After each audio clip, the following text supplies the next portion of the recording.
자, 이번 시간에는 뭘 설명드릴 거냐면, 변수라는 개념에 대해서 한번 설명을 드려볼게요. 변수.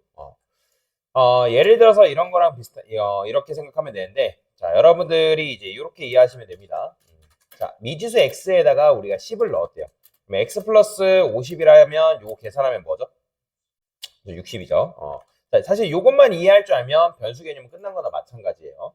자, 근데 이제 변수의 특징을 이제 여러분들 설명드리면서 변수 개념을 이제 설명드릴 건데, 일단 변수라는 거는 여러분들이 일반적으로 그냥 이런 식으로만 쓸 수 있는 게 아니고, 자바에서는 변수를 선언하기 위해서는 이 변수 앞에다가, 변수명 앞에다가 뭘 써야 되냐면, 데이터 타입이라는 걸 명시를 해줘야 됩니다. 이런 식으로. 자, x는 변수명이고요. 요 int라는 거는 이제 변수의 데이터 타입이다라고 보시면 되거든요. 데이터 타입. 자, int라는 거는 어떤 걸 의미하냐면 정수를 의미하는 정수. 정수. 나중에 설명드리겠지만 int라는 거는 인티저의 약자예요. 인티저의 약자로서 뭘 의미하냐면 정수형 데이터 타입이다라고 여러분들이 이해를 하시면 되겠습니다. 자, 그 다음에 여기다가 제가 x라 쓴 거는 요 x는 뭐다? 변수명이에요. 근데 변수명은 여러분들이 원하는 대로 지을 수가 있다. 변수명은 원하는 대로 짓는 것이 지을 수 있다. 자, 근데 이제 규칙이 있어요. 변수명을 지을 때도 여러분들이 이제 어떻게 지어야 되냐면 지금 저는 여기다가 일부러 연습하려고 x라고 지었는데 변수명 앞에 숫자로 시작하는 거 불가능하고요.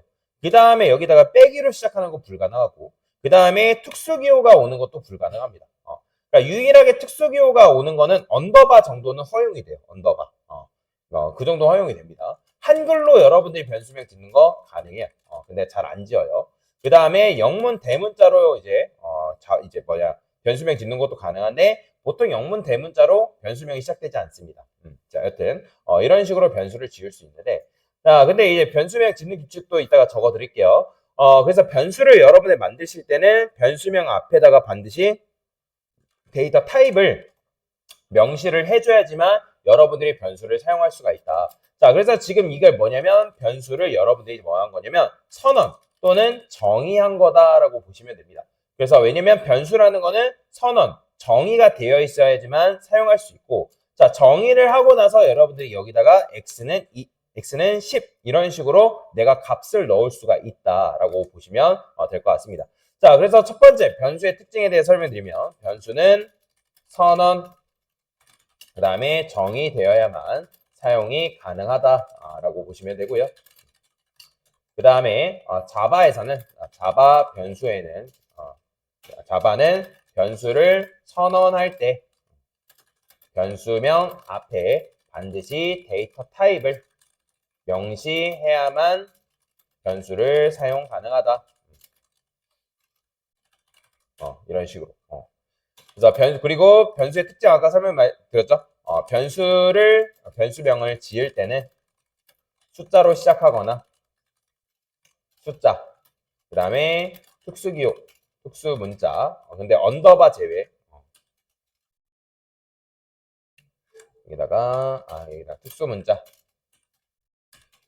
시작하는 것이 불가능하다. 대신에 한글로 시작하거나 그 다음에 영문, 대문자 또는 특수기호 중에 언더바로 시작하는 것은 가능하다. 다만 한글로 그 다음에 영문, 대문자 언더바로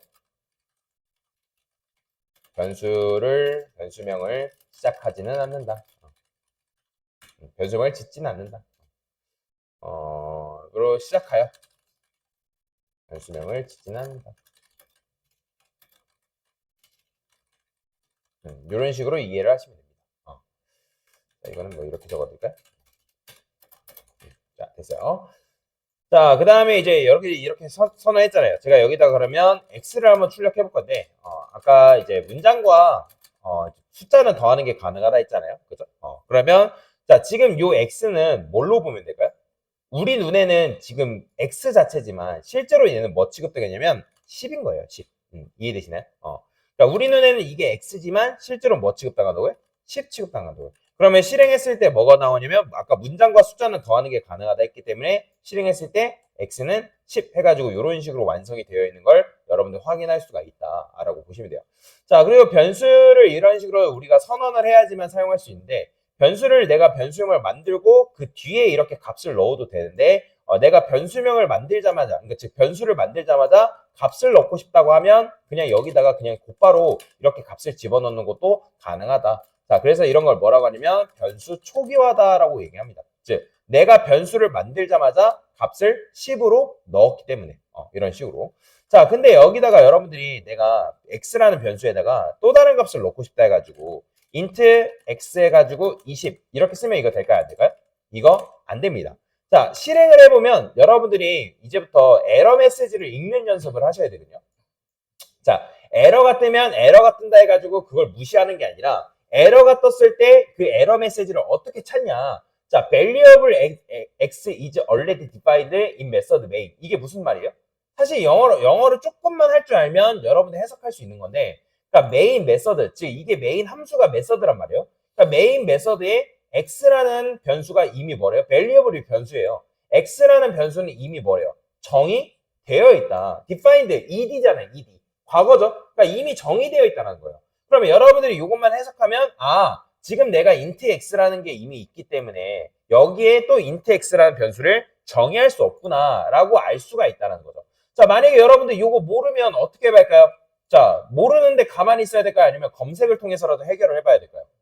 그렇죠. 검색을 통해서라도 해결해봐야죠. 그죠? 요즘은 AI가 하도 잘 돼 있으니까 AI에 검색을 하셔도 되고, 아니면 번역기 돌려가지고 이 번역기에서 얘가 어떤 의미를 가지고 있는지를 알아야 된다는 거죠. 그죠? 자, 그러면 이렇게, 변수 x는 이미 메소드 메인 안에 정의되어 있구나. 그러니까 이런 식으로 여러분들 문제를 해결해 나갈 수 있다는 거예요. 코딩이라는 거는 결국에는 제일 중요한 거는 문제 해결 능력이라고 보시면 돼요.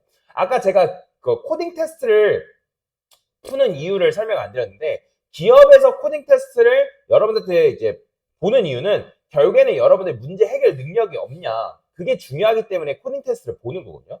그리고 실제로 여러분들 개발을 잘하려면 그 개발을 잘하냐 못하냐는 문제 해결 능력에 따라 달려 있어요. 그래서 문제 해결 능력을 키우려면 많이 해보셔야 됩니다. 많이. 그러면 이런 에러 메시지도 무시하는 게 아니라 검색을 통해서 해결을 볼 수 있어야 된다는 거죠. 모르면. 그죠? 자, 그래서 이제 이렇게 하면 안 되는데, 근데 대신에 뭐가 가능하냐면 변수는 여러분들이 똑같은 변수를 정의할 수는 없지만 변수를 재활용하는 건 가능합니다. 재활용. 자, 지금 제가 쓴 게 재활용하는 건데, 자, 5번째 특징. 변수는 중복해서 선언하는 것이 뭐다? 금지되어 있다. 금지되어 있다.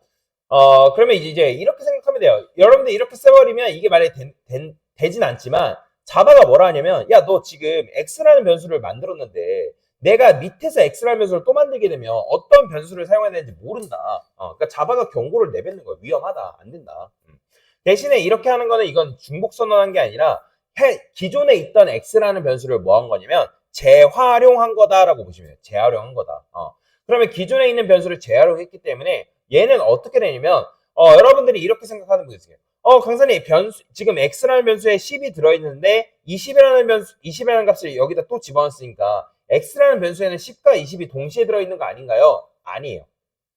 왜 그러냐면 변수에는 오직 값을 하나만 저장할 수 있다라고 보시면 되거든요.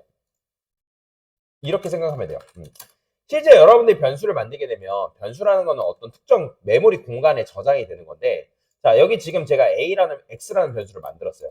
그럼 원래 x라는 변수에 뭐가 들어와 있었다? 10이라는 값이 들어와 있었단 말이에요. 그래서 10이 이렇게 잘 자고 있었어요. 여기 들어와 있어서. 근데 갑자기 누가 들어왔어요? 20이라는 값이 들어간 거예요. 그러면 이 10이라는 값은 실제로 어떻게 되냐면 날아갑니다. 사라져요.